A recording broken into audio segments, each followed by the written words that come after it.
Hello everyone, this is Venom Geek Media here, and today in this little video I was just going to look at the question of Star Trek on Netflix. So, many of you may already know, but for those of you who do not, every single series of Star Trek is now up on Netflix for you to view for free. That's if you have Netflix. Now this obviously poses quite an issue. Some series, like Next Gen and the original series, are kind of no-brainers. But then you have the, kind of real spin-offs like Deep Space Nine, Voyager, and Enterprise. And, the question is, well, it's going to take me a long time to watch, original series Next Generation. Are these worth watching as well? So that's kind of the question I'm going to be answering. I'm going to be answering, is it worth watching Enterprise? And in short, yes, but it's an amended yes. I've watched every series of Enterprise, every episode of Enterprise, all four series, and kind of speaking from that, if you really want an effective viewing experience, there are some. For example, I would say, in terms of just the episodes themselves, I would say the first two series you can mostly skip. There's no real significant or interesting episodes. There are a few actually, like Minefield, Silent Enemy, and a few others. But for the most part, they're pretty plain. Season 3 picks things up with the Xindi arc. But again, it kind of meanders and it often ends up just doing, early on, actually sort of in the middle of the series, it kind of ends up just doing the same old storylines again, but this time in the setting of The Expanse. But it is quite interesting. They kind of go for a different setting and they introduce new factors and new plot lines, and it is quite interesting in Series 3. So yeah, certainly definitely watching it from there. I would say for the first two episodes, for the first two series, read the descriptions, and if it sounds good, have a watch. Um, that's my main advice. Some people are going to like different episodes than the ones I do. And then there comes to season 4. Now, my recommendation is you watch every single one of those episodes because they're all very good and they're all very interesting. No, they're still good. The main thing that helps season 4 is the fact that they have 3-part episodes. So it kind of really gives them a massive scope for a very complex and interesting story full of twists.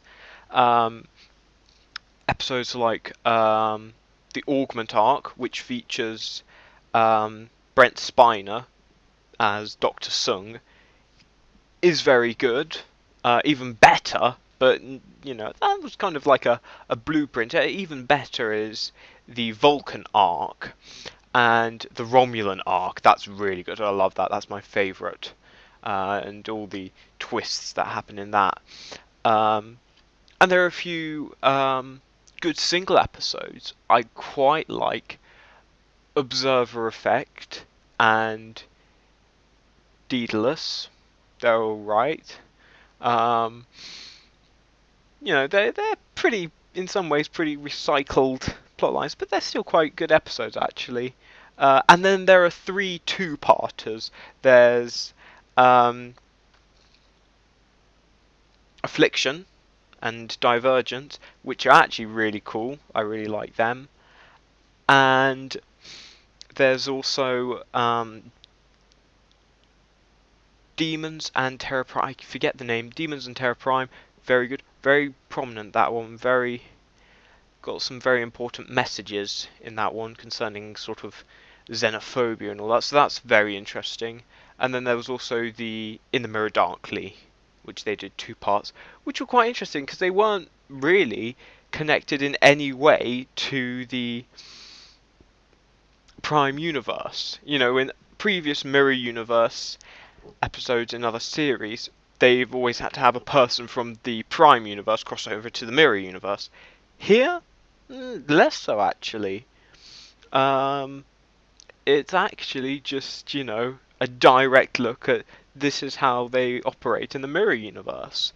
And it was really good and very interesting.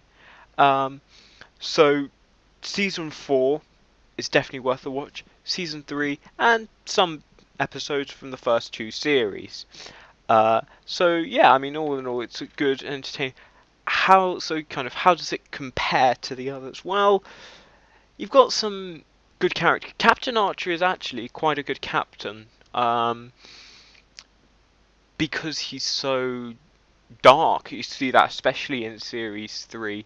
He's not, you see how his character really gets tested, pushed to the limit.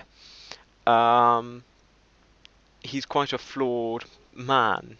Um, and that makes him quite an interesting character. He's not necessarily as, deep as Picard, but he's, I would say he's less of a cardboard cutout of a Starfleet captain that others in other series can conform to.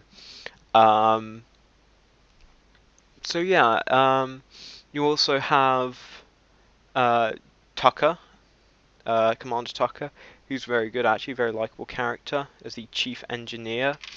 Um, you have, and then you have T'Pol. She's all right. Yeah, actually, the character grows. The character does grow quite well.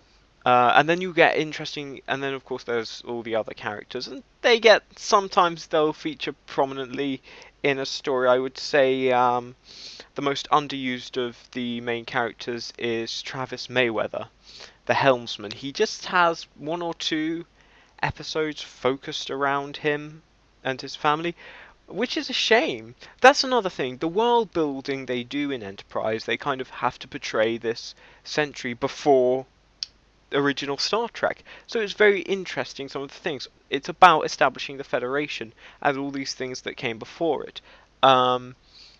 So kind of in one episode we see these sort of they're called space boomers, and they're basically humans that are in control of cargo ships.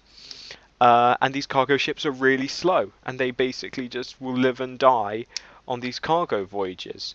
And it's very interesting. It's very interesting and a very cool idea.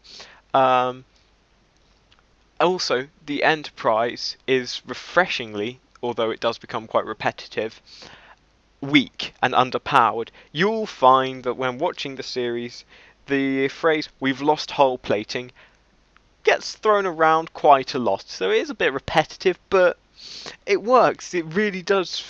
On some episodes, it does feel like they are confronting a real unknown, and they are completely unprepared for it. There are some really good recurring characters. Well, I say recurring characters, I mean recurring character in the form of Andorian Commander Shran, played by Jeffrey Combs, who's just brilliant. He's brilliant. I think I like him more than I like Coombs as Weyoun. They're both. I mean, I like them both, but I like Shran just a bit more. So I mean, there's that. There's decent action. There's pretty much what you'd expect from a TV series Star Trek. There's the special effects look a bit better. But that's about it. And again, it's like, with most Star Trek, it's not about the special effects or the action. But I mean, there is some, and it can be quite good. So overall, my recommendation concerning Star Trek Enterprise is, go ahead and watch it. Certainly go ahead and watch seasons 3 and 4. And there are, like I say, some quite good episodes in seasons 1 and 2. Just less of them. And it is quite interesting to see them build towards certain thing and kind of allude to certain things. as well as kind of the way they portray the 22nd century. Um, so, in closing, yeah, last two seasons, definitely, especially the last season, all those multi-parters are great because they allow for, really developed, interesting, and detailed storytelling. Um, so yeah, I'd advise, watching Star Trek Enterprise. Maybe not all of it, but certainly there are some real nice gems in there. And if you've enjoyed previous episodes of previous series of Star Trek, you'll like this. If you like kind of a darker Trek, this is also for you because it is darker and it works quite well, and it's just very different. It will deliver you a very different experience, and it's a great place to go to kind of just have those more developed storylines in those three-parters, especially. So yeah, that's that. Thank you all for watching, and I will see you guys in the next video.